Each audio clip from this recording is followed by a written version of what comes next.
আগরতলার অন্যতম বনেদি বটতলা বাজারে জুয়া, বাংলা মদ, নেশার ট্যাবলেট এবং অন্যান্য অপরাধের ঠেক পরিণত হয়েছে। আগেও পুলিশ বহুবার এই বাজারে অভিযান চালিয়েছে, অনেককে অ্যারেস্ট করেছেন, কিন্তু এই অপরাধ এখানে ঠেকাতে পারেনি। কদিন পর ফের অপরাধ চক্র মাথাচাড়া দিয়ে ওঠে, কারণ মূল মাস্টার মাইন্ডের পুলিশ রহস্যজনক কারণে ছাড় দিয়ে রেখেছে। শুধু বটতলা বাজার নয়, পাশের হাওড়া মার্কেট একই অপরাধের অবাধ ক্ষেত্র।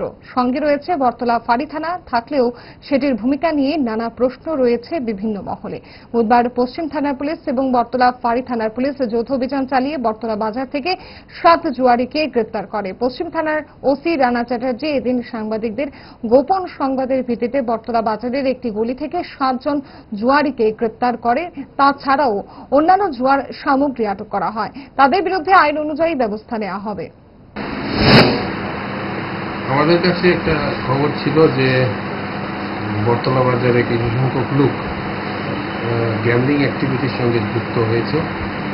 তো আমরা আমাদের ওয়েস্ট আগরতলা পুলিশ স্টেশনের সাব ইন্সপেক্টর গোবিন্দ সিনহা এবং ওসি বটতলা এসআই শুভজিৎ দেব এবং তার টিম নিয়ে একটি অভিযান চালিয়ে আমরা সমস্ত জুয়াতে ব্যবহারযোগ্য যে জিনিসগুলি আছে, প্লাস তাদের যে এন্ডিংয়ের যে টিকিট, বুকলেট, প্লাস গ্যামলিং মানি এবং 7 জন জুয়ারিকে আমরা অ্যারেস্ট করেছি।